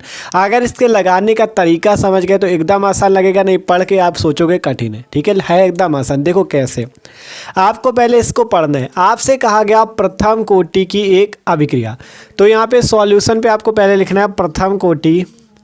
देखो आपको एग्जामिनर के सामने पूरा एकदम स्टेप बाय स्टेप चलना है, तब नंबर मिलेंगे, ठीक है। प्रथम कोटि की अभिक्रिया पहले लिख दिया, ठीक है। जब आप स्टेप बाय स्टेप चलोगे तो आपके एक भी नंबर मतलब कट नहीं सकते। सिंपल आपको पहले क्या लिख देना है, प्रथम कोटि की अपक्रिया, इतना लिख दिया। अब बात आती है आपको प्रथम कोटि अपक्रिया जब हमने पढ़ाया था, आपको जब लक्षण बताया था तो दो फॉर्मूले कहा था याद कर लो। पहला फॉर्मूला बताया था t = 2.303/k log बेस में 10 a/a-x, पहला फॉर्मूला ये बताया था। दूसरा फॉर्मूला बताया था t1/2 = 0.693/k, ये दो फॉर्मूले कहे थे, याद कर लो। ठीक है, यहाँ पे t1/2 क्या होता है, अर्ध आयु काल। ठीक है, t1/2 क्या होता है, अर्ध आयु काल। आपको देखो अर्ध आयु काल की परिभाषा बता दे, जल्दी पूछी नहीं जाती कि अर्ध आयु काल की परिभाषा, लेकिन पढ़ लो। ठीक है, कि अर्ध आयु काल क्या होता है। अर्ध आयु काल क्या होता है, देखो अर्ध आयु काल वह होता है जिसमें अभिकारक की प्रारंभिक सांद्रता जितने समय में आधी रह जाती है वह आपका अर्ध आयु काल कहलाता है। ध्यान से समझो, ध्यान समझो, अभी इस क्वेश्चन पे ही समझ में आएगा। देखो आपसे कहा गया प्रथम कोटि की एक अपक्रिया 50 सेकंड में पदार्थ की सांद्रता प्रारंभिक सांद्रता की आधी रह जाती है। ठीक है, इसमें होता क्या, मान लो प्रारंभिक सांद्रता जो है वो पहले ए है, तो वो क्या होगा, ऐसा समय, अर्ध आयु काल एक ऐसा समय जिसमें प्रारंभिक सांद्रता क्या हो, आधी रह जाए। ए है अगर पहले तो वो a/2 हो जाए, तो ऐसा समय ही अर्ध आयु काल कहलाता है। ठीक है, आपका अर्ध आयु काल क्या होता है, ऐसा समय होता है जिसमें अभिकारक की प्रारंभिक सांद्रता क्या हो जाती है, आधी रह जाती है। जितने समय में अभिकारक की प्रारंभिक सांद्रता क्या हो जाए, आधी रह जाती है, वो समय आपका अर्ध आयु काल कहलाता है। देख सकते हो प्रथम कोटि की एक अपक्रिया में 50 सेकंड, ये जो 50 सेकंड दिए गए या अर्ध आयु काल दिए गए। देखो समझो, यहाँ से क्वेश्चन से कहा गया प्रथम कोटि की एक अपक्रिया में 50 सेकंड में पदार्थ की सांद्रता प्रारंभिक सांद्रता की आधी रह जाती है। मतलब ऐसा समय जिसमें जो पदार्थ की सांद्रता वो प्रारंभिक सांद्रता की आधी रह जाए। मान लो पहले सांद्रता ए थी तो वो क्या हो जाए, आधी रह जाए, अर्थात ए से क्या हो जाए, ए का आधा, a/2 रह जाए, तो वो समय अर्ध आयु काल कहलाता है। इतना केवल आपको थोड़ा सा याद कर लेना है। वैसे पूछी नहीं जाती परिभाषा, न्यूमेरिकल हिस्से पूछा जाता है अर्ध आयु काल से। ठीक है, तो क्या होता है अर्ध आयु काल, ऐसी मतलब ऐसा समय, अर्ध आयु काल एक टाइम है, ऐसा समय जिस पर अभिकारक की सांद्रता प्रारंभिक सांद्रता की आधी रह जाती है, वो समय आपका अर्ध आयु काल कहलाता है। और देखो इसका फॉर्मूला होता है t1/2 = 0.693/k, जहाँ t1/2 अर्धायु काल होता है। और देखो यहाँ पे कहा गया कि प्रथम कोटि की एक अपक्रिया 50 सेकंड में पदार्थ की सांद्रता प्रारंभिक सांद्रता की आधी रह जाती है। तो ये 50 सेकंड कौन सा समय दिया गया, 50 सेकंड आपको अर्धायु काल दिया गया। 50 सेकंड क्या दिया गया है, अर्धायु काल दिया गया। कैसे जाने, क्योंकि कहा गया 50 सेकंड में पदार्थ की सांद्रता प्रारंभिक सांद्रता की आधी रह जाती है। अगर पदार्थ की पहले सांद्रता ए थी तो आप क्या हो जाएगी, आधी रह जाएगी, अर्थात a/2 हो जाएगी। तो जिसमें पदार्थ की सांद्रता प्रारंभिक सांद्रता की आधी रह जाए, ऐसा समय क्या कहलाता है, अर्धायु काल। ये आपको याद कर लेना है। ठीक है, तो यहाँ पे जो 50 सेकंड दिए गए, ये आपको क्या दिया गया, अर्धायु काल t1/2 की वैल्यू, t1/2 दिया गया 50 सेकंड। अब आपसे कह रहा है आधी रह जाती है, इसके वेग स्थिरांक की गणना कीजिए। वेग स्थिरांक के की आपको मान निकालना है। ठीक है, अगर आप ये समझ गए कि 50 सेकंड क्या दिए तो क्वेश्चन सॉल्व कर लोगे एकदम चुटकियों में। ठीक है, बस ये समझ जाओ कि अब 50 सेकंड में पदार्थ की सांद्रता प्रारंभिक सांद्रता की आधी रह जाती है, अर्थात ये अर्धायु काल दिया। तो यहाँ से आप फॉर्मूला लगाओ ये वाला और निकाल लो। ठीक है, तो t1/2 = 0.693/k, यहाँ से k को ऊपर ले लो तो k = 0.693 अपॉन में t1/2, अब मान रख दो, आंसर निकाल लो 0.693 अपॉन में t1/2 की वैल्यू 50 सेकंड, 50। ठीक है, 50 आ गया। अब आपको कुछ नहीं करना, बस यहाँ पे 50 का भाग लगा देना है, जो आंसर आएगा वही k का मान होगा। ठीक है, तो यहाँ पे आपको बता दे कितना आंसर आएगा, क्योंकि आप सॉल्व करेंगे तो टाइम लगेगा। ठीक है, तो आप सॉल्व कर लेना, सिंपल 50 का भाग दे देना। ठीक है, सिंपल यहाँ से वेग स्थिरांक के का जो मान आएगा, जब 50 का भाग दे दोगे तो वैल्यू आएगी 1.38 × 10⁻⁻² सेकेंड इनवर्स। ठीक है, ये वैल्यू आपकी आ जाएगी। और देखो ये सेकेंड इनवर्स हम मात्रक कैसे जाने, ये जो सेकेंड इनवर्स आया ये मात्रक कैसे जाने, ये आपको मात्रक भी याद करना है। देखो मात्रक बता दें आपको, तीनों कोटि की अपक्रिया का पहला अपक्रिया है शून्य कोटि। ठीक है, इससे आपको बहुत आराम रहेगा, ऑब्जेक्टिव क्वेश्चन इससे भी फंसेंगे। शून्य कोटि अपक्रिया का जो मात्रक होता है वो क्या होता है, प्रथम कोटि अपक्रिया का मात्रक क्या होता है, और द्वितीय कोटि अपक्रिया का मात्रक क्या होता है। तीनों के आपको मात्रक यहाँ पे लिख देते हैं। ठीक है, तीनों के मात्रक यहाँ पे लिख देते हैं, आपको याद कर लेना है। ठीक है, लिख दे देखो। ठीक है, सिंपल आपको ये याद कर लेना है। शून्य कोटि अपक्रिया का मात्रक होता है मूल, लीटर इनवर्स, सेकंड इनवर्स। शून्य कोटि अपक्रिया का मात्रक आपसे पूछा जाए, देखो ऑब्जेक्टिव क्वेश्चन पे मात्रक पूछे जाते हैं, आपसे कह दिया जाएगा 4 ऑप्शन होंगे, शून्य कोटि अपक्रिया का मात्रक बताओ, तो आपको अगर याद होगा तो आप सही ऑप्शन सही कर दोगे। ठीक है, तो ऑब्जेक्टिव इसी से फंसते हैं, आपके अपक्रियाओं के मात्रक बताओ। तो शून्य कोटि अपक्रिया का मात्रक होता है मोल, लीटर इनवर्स, सेकंड इनवर्स। प्रथम कोटि अपक्रिया का मात्रक होता है सेकंड इनवर्स, और द्वितीय कोटि अपक्रिया का मात्रक होता है mole inverse, litre, second inverse. तो यहाँ पे प्रथम कोटि अपक्रिया थी इसलिए हमने सेकंड इनवर्स लिख दी और यही आंसर हो जाएगा। ठीक है, तो एकदम आसान सा क्वेश्चन था, बस इससे आपको ये समझाना चाहते थे कि अर्धायु काल क्या होता है। ठीक है, अर्धायु काल ऐसा समय होता है जिसमें पदार्थ की सांद्रता प्रारंभिक सांद्रता की आधी रह जाती है, वह समय अर्धायु काल कहलाता है। ठीक है, और इसे T1/2 से प्रदर्शित करते हैं। सूत्र होता है T1/2 = 0.693/K, और ये सूत्र आपका लगा के एकदम आसानी से क्वेश्चन लग गया। तो ये क्वेश्चन तो आसान था।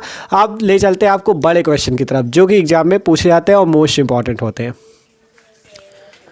आप देखो न्यूमेरिकल जो हमारा वो क्या कहता है। ठीक है, तो ये न्यूमेरिकल बहुत ज़्यादा मोस्ट इंपॉर्टेंट है और ये हर साल आता है, तो इस बार आने के भी इसके पूरे चांस है, इसलिए इस न्यूमेरिकल को हल्के में बिल्कुल ना लेना, तैयार करना है। ठीक है, क्वेश्चन कहता है सिद्ध कीजिए कि प्रथम कोटि की अपक्रिया को 3/4 पूर्ण करने में लगा समय अर्ध अपक्रिया पूर्ण करने में लगे समय का 2 गुना होता है। मोस्ट इंपॉर्टेंट क्वेश्चन है, हर साल बोर्ड एग्जाम में आता है। ठीक है, कि सिद्ध कीजिए प्रथम कोटि अपक्रिया को 3/4 पूर्ण करने में लगा समय अर्ध पूर्ण करने में लगे समय का 2 गुना होता है। कैसे सॉल्व करना है इस क्वेश्चन को एकदम आसानी से बताएंगे, देखो देखते रहना बस। ठीक है, यहाँ पे हमने लिखा सॉल्व, अब यहाँ से आपको लिखना है सिद्ध करना है। क्या सिद्ध करना है पहले वो लिख लो, क्योंकि अगर ये पता चल जाए कि सिद्ध क्या करना है तो आप क्वेश्चन को आसानी से सॉल्व कर लोगे। सिद्ध क्या करना है आपको कि प्रथम कोटि अपक्रिया को 3/4 पूर्ण करने में लगा समय, पढ़ो 3/4 पूर्ण करने में लगा समय, ध्यान से पढ़ना क्वेश्चन। ठीक है, 3/4 पूर्ण करने में लगा समय। ठीक है, देखो कहा गया पढ़ो, सिद्ध कीजिए कि प्रथम कोटि अपक्रिया को 3/4 पूर्ण करने में लगा समय अर्ध अपक्रिया पूर्ण करने में लगे समय का 2 गुना होता है। तो यहाँ से हमने लिखा 3/4 पूर्ण करने में लगा समय बराबर होता है 2 गुना अर्ध अपक्रिया पूर्ण करने में लगा समय, अर्ध अपक्रिया पूर्ण करने में लगा समय, पूर्ण करने में लगा समय। ठीक है, ये आपको सिद्ध करके दिखाना है। ठीक है, देख लो क्वेश्चन, ध्यान से पढ़ लो, अगर क्वेश्चन का मतलब समझ गया तो आप पूरा क्वेश्चन आसानी से सॉल्व कर लोगे। आपसे कहा गया प्रथम कोटि अपक्रिया को 3/4 पूर्ण करने में लगा समय 2 गुना, मतलब 2 का गुणा, 2 गुना का मतलब 2 का गुणा, 2 गुना होता है अर्ध अपक्रिया पूर्ण करने में लगे समय का। आपको 3/4 पूर्ण करने में लगा समय सिद्ध करके दिखाना है कि वो 2 गुना होता है अर्ध अपक्रिया पूर्ण करने में लगे समय का। ठीक है, मतलब ये दोनों क्या होते हैं, बराबर होते हैं। 3/4 पूर्ण करने में लगा समय अर्ध अपक्रिया पूर्ण करने में लगे समय का 2 गुना होता है, अर्थात उस पर 2 का गुणा होता है। ठीक है, तो ये सिद्ध करना है, अर्थात यहां से सिद्ध करना है T3/4 = 2 × T1/2। इतना आपको भैया सिद्ध करके दिखाना है। ठीक है, देख लो ध्यान से, T3/4 मतलब 3/4 पूर्ण करने में लगा समय, T का वाला समय 3/4 तो 3/4 लिख दिया। अर्ध अपक्रिया पूर्ण करने में लगा समय, अर्ध अपक्रिया पूर्ण करने में लगे समय का मतलब क्या होगा, अर्धायु काल। यार अभी बताया था कि आपका जब पदार्थ की सांद्रता प्रारंभिक सांद्रता की आधी रह जाए तो वो अर्धायु काल कहलाता है, तो वही है आधी अपक्रिया पूर्ण करने में लगा समय ही अर्धायु काल कहलाएगा, T1/2। तो आपको ये सिद्ध करना है T3/4 = 2 × T1/2। इसे मान लो समीकरण नंबर 1, ये आपको सिद्ध करके दिखाना है। ठीक है, ये सिंपल आपको सिद्ध करके दिखाना है कि 3/4 पूर्ण करने में लगा समय अर्ध अपक्रिया पूर्ण करने में लगे समय का 2 गुना होता है। यही क्वेश्चन कह रहा था। ठीक है, आप कैसे सिद्ध करेंगे ये बात आती। आपको 2 फॉर्मूले हमने प्रथम कोटि अपक्रिया के बताए हैं, आपको याद हो गए होंगे। ठीक है, 2-3 बार बता चुके।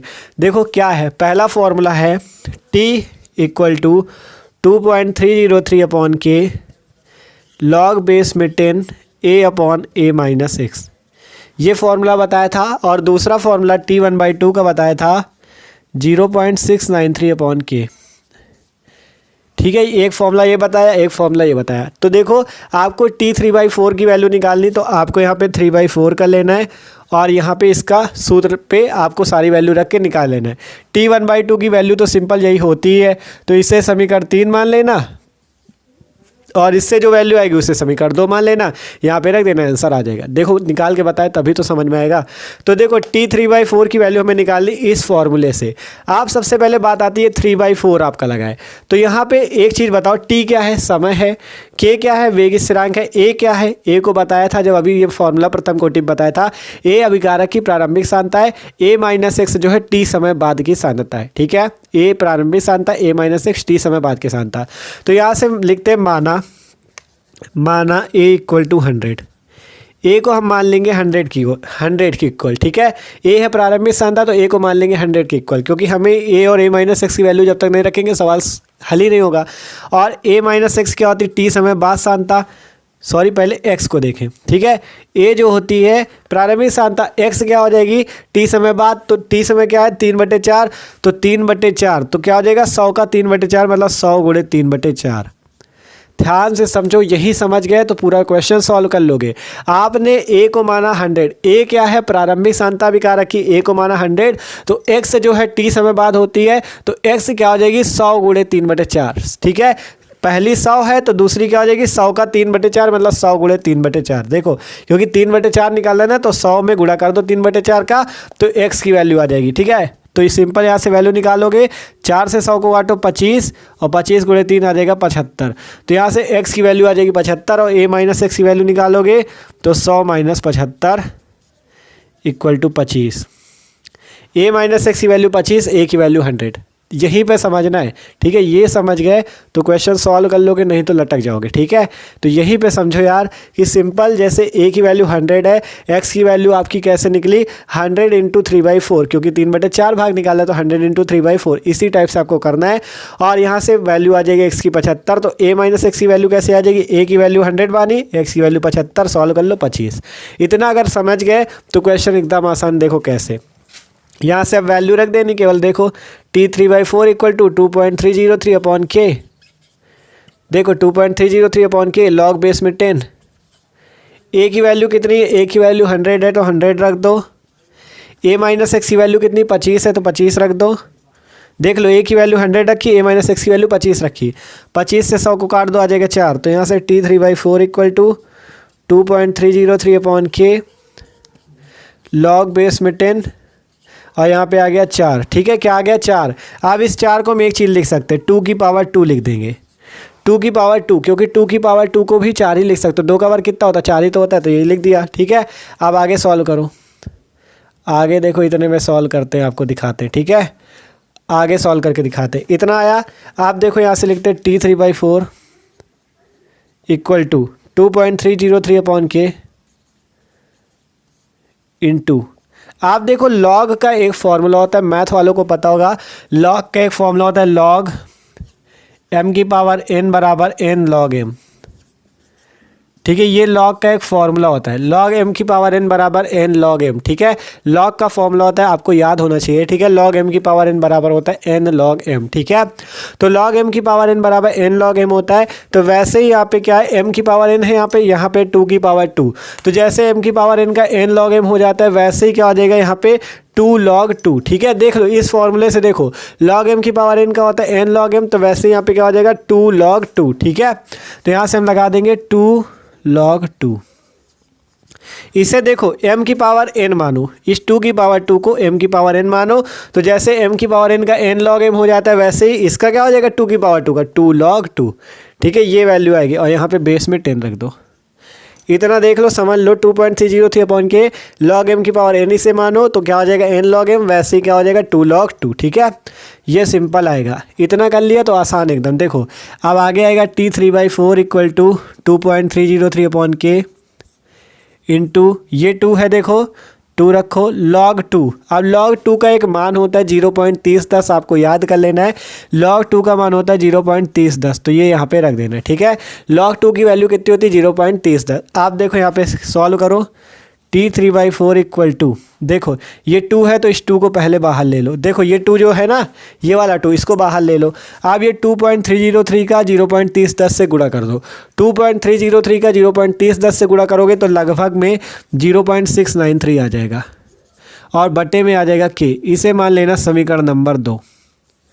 अब आपको एक बार क्वेश्चन को फिर से पूरा समझा दें, जिससे जल्दी ना लगे कि ये क्वेश्चन समझ में ना आए, क्योंकि हर बार ये क्वेश्चन आता है तो आपकी एग्जाम के लिए मोस्ट इंपॉर्टेंट हो जाता है। ठीक है, तो देखो आपसे कहा गया था सिद्ध कीजिए प्रथम कोटि अवक्रिया को 3/4 पूर्ण करने में लगा समय अर्ध अवक्रिया पूर्ण करने में लगे समय का 2 गुना होता है।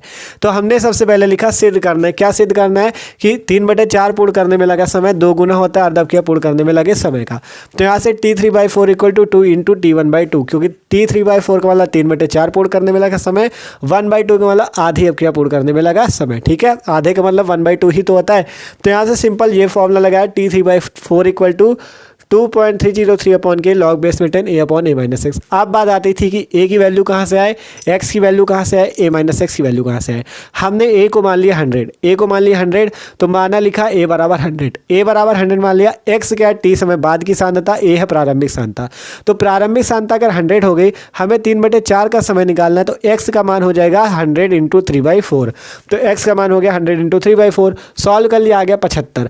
अब a-x की वैल्यू कैसे निकाली, 100 - 75 आ गया 25। तो ये वैल्यू आ गई। अब इस फॉर्मूले पे रख दो, यहाँ पे log बेस में 10 4 आएगा, तो 2 की पावर 2 रख दो, ये वाला फॉर्मूला लगाओ, log m की पावर n बराबर n log m। तो यहाँ से हो जाएगा 2 log 2। अब log 2 का एक मान होता है 0.3010, तो यहाँ पे 2 × log 2 की वैल्यू रख दो 0.3010। देख लो ध्यान से, यहाँ पे कम समझ में आ रहा हो तो देख लो, ये इस टाइप से लिखा हुआ है। देखो यहाँ पे log बेस में 10 है, यहाँ पे 2, इस टाइप से लिखा हुआ है। ठीक है, देखो इस टाइप से आपका ये लिखा हुआ है log 2 का मान होता है 0.3010, तो हमने रख दिया। अब 2 × 0.3010 है, तो हमने 2 को गुणा नहीं किया, 2 को कर लिया बाहर, और इस 0.3010 का 2.303 से गुणा किया, तो आ गया 0.693 और बट्टे में k। ठीक है, इतना तक समझ में आया। इस 2 को केवल बाहर किया, इन दोनों का गुणा किया और बट्टे में आ गया k। इसे मान लिया समीकरण नंबर 2। ये था आपका समीकरण 1, ये है समीकरण 2। और फिर अर्ध अवक्रिया पूर्ण करने में लगा समय निकालना होगा। देखो अर्ध अवक्रिया पूर्ण करने में लगा समय निकालना, तो इसका फॉर्मूला ही हमें पता है, T1/2 = 0.693/k। पहले T3/4 ये निकाल लिया। अब हमें ये सिद्ध करना है, इसीलिए पहले बता दिया था सिद्ध क्या करना है आपको। ठीक है, इसीलिए पहले बताया था। तो यहाँ से T1/2 का मान आ गया ये। ठीक है, अब एकदम आसान क्वेश्चन बचा। देखो आप क्या करो, समीकरण 2/3 कर दो। समीकरण 2/3 करने पर, ठीक है, ये है समीकरण 2, ये है समीकरण 3, दोनों का भाग लगा दो, तो यहाँ से आ जाएगा समीकरण 2 क्या है, यहाँ पे T3/4 और वहाँ क्या है T1/2, तो ये भाग में आ गया। फिर इधर देखो, इधर क्या है 2 × 0.693/k, 2 × 0.693/k, और यहाँ क्या है 0.693/k। ठीक है, एकदम आसान तरीके से बता रहे। नहीं बुक पे देखोगे अगर ये क्वेश्चन कहीं पे, तो बहुत कठिन तरीके से लगा है, इसलिए आपको एकदम आसान बता रहे। सिंपल समीकरण 2/3 कर दो, तो यहाँ से T3/4 और बट्टे में आ जाएगा T1/2, और फिर इस वाले पद को यहाँ पे रखो 2 × 0.693/k और बट्टे में ये वाला। ठीक है, इतना कर दिया। आप देखो यहाँ भी 0.693/k ऊपर भी है, तो दोनों आपस में हो जाएंगे कैंसिल। बचेगा क्या, T3/4 बट्टे में T1/2 = 2। देखो ध्यान से, ही बचेगा कि नहीं बचेगा, देख लो। T3/4 बट्टे में T1/2, ये दोनों तो कैंसिल, बचा केवल 2। अब यहाँ से अगर इसका इस T1/2 का उधर गुणा कर दोगे, तो वैल्यू आ जाएगी T3/4 = 2 × T1/2। ठीक है, देखो अगर इसका गुणा कर दो, यहाँ पे शायद नीचे दिखे ना, इसलिए आपको नहीं लिख रहे हैं, नहीं तो वैल्यू आएगी T3/4 = 2 × T1/2। देखें यहाँ पे दिख रहा है कि नहीं।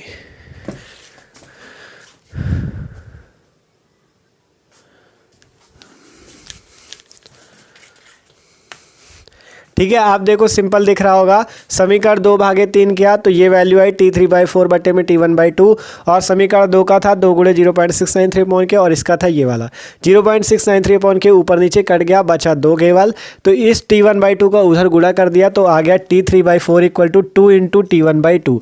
और यही हमें सिद्ध करके दिखाना था कि 3/4 पूर्ण करने में लगा समय आधी अवक्रिया पूर्ण करने में लगे समय का 2 गुना होता है। देख सकते हो T3/4 = 2 × T1/2, यही सिद्ध करना था।